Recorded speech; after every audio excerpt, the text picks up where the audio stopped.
Hi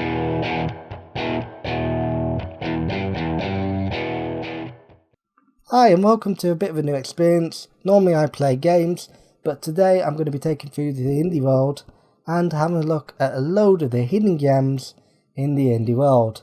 This is all about you and getting new experiences, having a look at a load of indie games that you may or may have not known, and having a look at me talking about them and a bit of a snippet of the footage of the game to see if you want to pick it up. So this is all about you and your experiences and finding new experiences.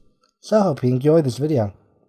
Now this is one of the first experiences I had working with a developer with their game. We wasn't sponsored or anything to do it, but we liked the game and wanted to give it a fair review. And this is Power Up by Mike. And before, when we did it on Steam Greenlight, it wasn't greenlighted, but now it's actually been greenlighted, which is absolutely fantastic. And I actually thank everyone that greenlighted this absolute gem of a game. It is a 2D starship shoot 'em up with swappable weapons. There's the aforementioned butt laser with our forever nickname that shoots lasers out of it, well, you kind of guess. But it features a load of kind of robotic enemies, and there's some awesome boss fights. You should really check it out. There's these hover mines. There's absolutely everything. I won't spoil too much on this, but the developer was really nice, and it allowed us to try and get more confidence in Let's Plays, and it was a very nice feeling when this game got green lighted. Waiting for a Bus Simulator 2014. Now this is a game of pure action. If you love your action, this is the place to be. Basically you sit on kind of like a park bench and there's a sign above you, and basically you wait for a bus that never comes, and all you can see is this dust cloud that never seems to draw nearer. Maybe this is a metaphor for me winning the lottery. But yeah, you can have a look. It's on GameGo. The developer is Jack Lang.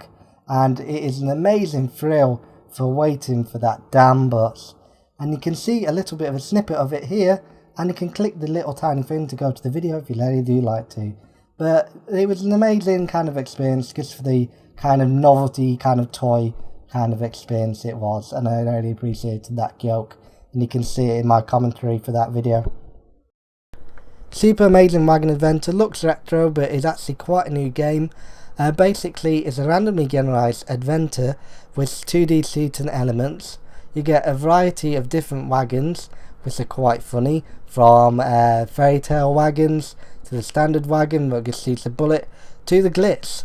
But basically you never know what's coming up next. 1 minute you're fighting off bats in a cave, to the next minute you're fighting off a virus in the actual game. It's kind of when the game has been glitched, it's more of a glitch, sorry. But basically it's a really random adventure and it's really fun to play. I've never actually gotten to the end, even though I really enjoy the game. I actually need to do that sometime. But you put in your friends or whoever you want, you can actually create your own characters, and you can watch them having a super amazing wagon adventure. There's a load of different tricks to it. They can rest at camps to recover energy, or they can actually go over rapids and have choices. That's the really nice thing. But the choices are even randomised as that. You can go over a river, or over a river by jumping it. So you can go over a river by just swimming it or jumping it. But if you do jump, sometimes you can go off into space and fight off different satellites. Or if you can jump it and land just straight in the river and then probably die from a load of rocks. So yeah, it gives that a kind of randomised element, and it's very nice. It's a first time round kind of game. Sometimes the game can be a bit repetitive, but I really like it for what it kind of tried to do.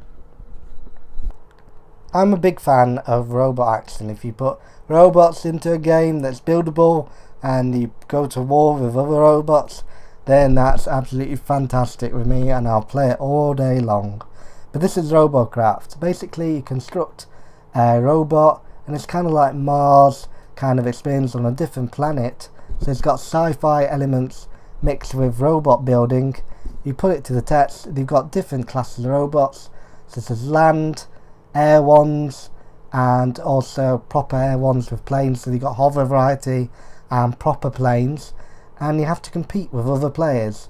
You've got different weapons. There is a freemium mode that you can just play for free, and unlock things, but then you can also play with real cats as well to unlock parts. There's whichever way that tickles your fancy. But basically you smash and crash and have a look at different pieces of your robot fly off into the distance, and it's very nice. The physics on it, so say like if you lose one wheel, it wouldn't really matter unless it's in a very vital part, but basically you start to lose mobility as more parts fly off when different players attack you, until you get to the pilot seat, and once that's gone, you're gone as well. So have a look at the snippet and see if it's for you. I really highly recommend it. Now you're probably thinking right now that QWERTY belongs on this list. It's an absolute internet legend, but this is also a list of things that you might not have experienced before. So I'm going to go for its brother, probably sister, I've got no idea, of Clop. This is a game about unicorn, and using the Clop keys you move around and try and get on rough terrain and have loads of amazing unicorn adventures with Clop. It is really hard to control, it is an absolute laugh a minute. I had absolutely a really good time with this game, and you can have a look, a bit of a snippet of the rainbow coming up in your dreams. And this is probably Austria, which is probably one of the weirdest experiences I've ever had. I've had quite a few on games to find. This you try, and it's the QWERTY equivalent of using a bow and arrow. So different keys control different parts of the arrow and hands, and it's really hard to string the bow because the keyboard's not working in your favour. Basically you've got loads of different game modes, from trying to smash the apple on the head of a berserker trying to run towards you, to other modes as zombie attacks, target practice, and other stuff. But basically it was quite a weird kind of novelty kind of game that was a nice experience to have, and it was really fun. Anyway, you can have a look at the shooting snippet right now. Now this is a bit of a puzzle game. It's a Bokia, which is a first person 3D. It was a kind of adventure game, but kind of one of these arty games as well, that features you slicing blocks open in any which way. You can have a little slice and just create a little tiny box in that kind of block, or you can have a really big samurai kind of style slice and slice the whole thing open, and then the pillar goes down.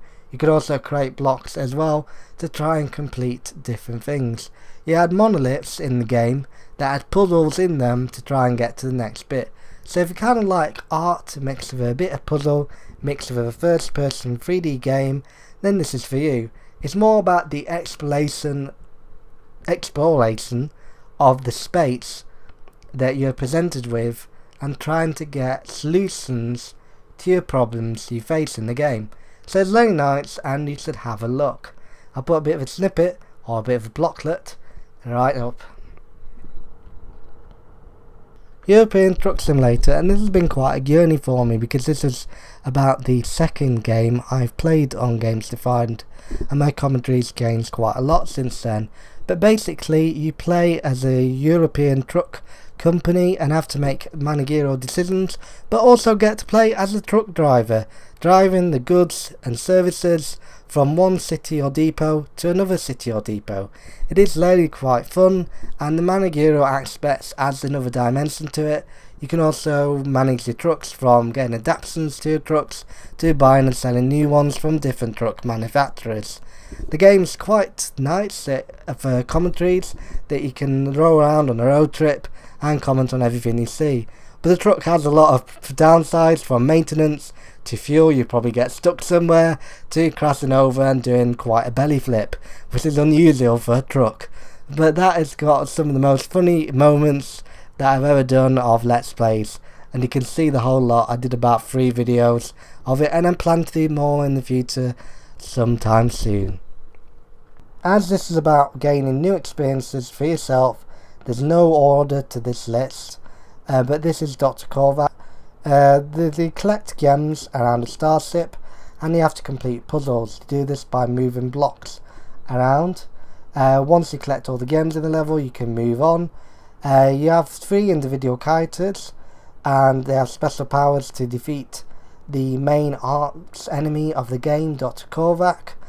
It had Xbox controller support, which is really nice, as well as a host of different puzzle actions. So if you like a kind of unique puzzle game that's also indie as well, that you've probably never experienced, then this may be the one for you. The demo is available on the website and you can read more about it.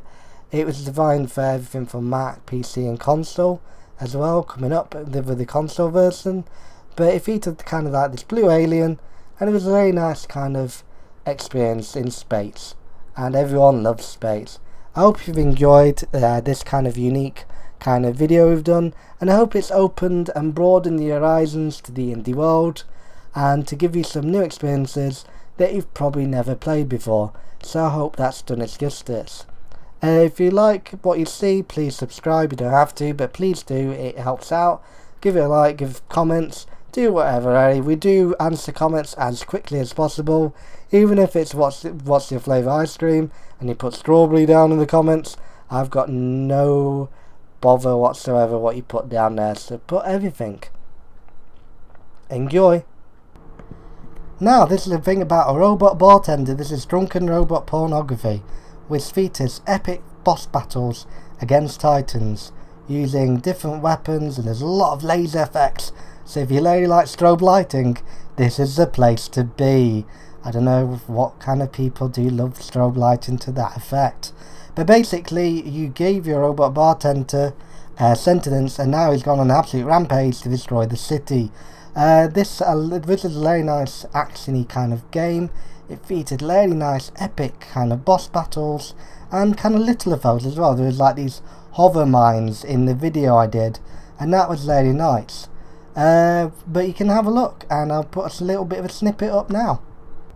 And now, what is an indie list without the most kind of recent T1 that's been big in the headlines of Goat Simulator? Is it a game? Is it the most weirdest thing you've ever done? I've got no idea how to describe it. But you play as a goat going around, licking people, licking cars, smashing into things, and you have achievements in the actual game. You do weird and random things such as spin a goat around in the air for 360 and 720 I think, go on a trampoline and you get an achievement. I've got no idea how this got so big, but lately with Coffee Stain Studios, which is the people who made it, and it's been one of the biggest hits that's been out recently, so you should check it out if you haven't done already, which most of you probably have, I suspect. But it's one of the most weirdest, kind of randomest kind of experiences I have ever had, and I am still randomised from it from today. So if you want to see the random adventures, have a look at the snippet, and then you can have a look and see whether what is for you.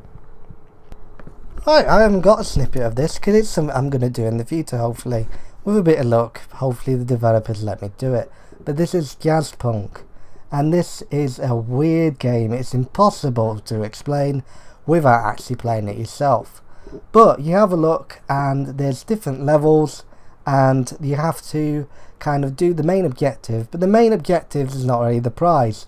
There's a lot of kind of in-jokes within the game, and you have to try and search them all out, from doing loads of side quests with the goals in Piggins to going around on a holiday destination and just seeing random stuff. Really, it's the most randomest game possible. You click on a wedding cake and it takes you to a version of Quake, but instead of Wedding Quake instead of Wedding Cake.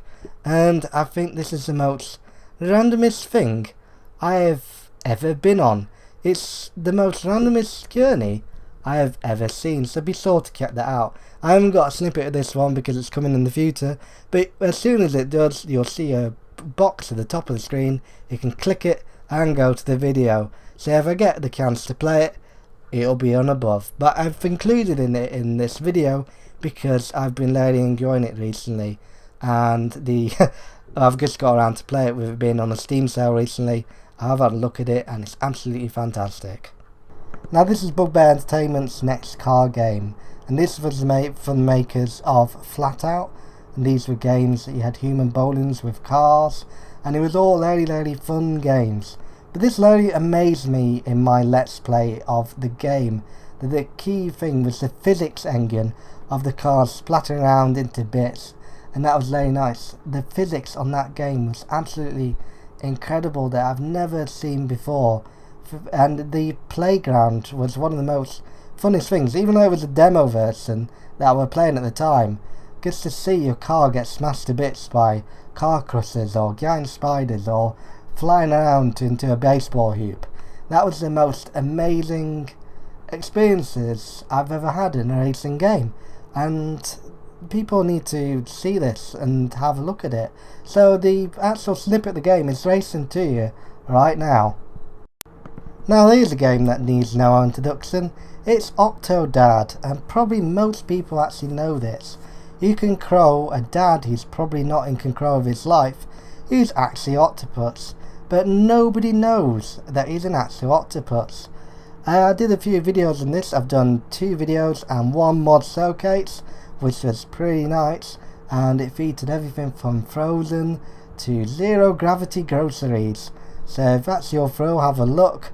But basically you can crow an octopus with his legs using either the joypad or the key controller, but there's no controls whatsoever. You do actually slip around, and you have to do kind of near impossible odds while controlling an out of control octopus. He has a wife and kids, but you have to try and make sure that they don't cotton on that he's an octopus in the game. He goes over to varying places such as aquariums and grocery stores, and the madness does follow. So you should go and check that out, and I'll put a little bit of a snippet now. And this is Iris. It features some awesome art and awesome sound. It is an absolute masterclass in game experiences. Basically you can crow one sister who has to rescue the other one using a bow and arrow, and you can shoot the enemy's eyes to reveal hitboxes that you must hit. It features a load of platforming action and is a kind of shooter, kind of platformer game that features platforms and all the rest of it. It features a load of levels, a few different boss fights. There was one at the end which was very nice, and you can see the Let's Play here, and you see a little bit of the action before you have a look at the Let's Play at the moment.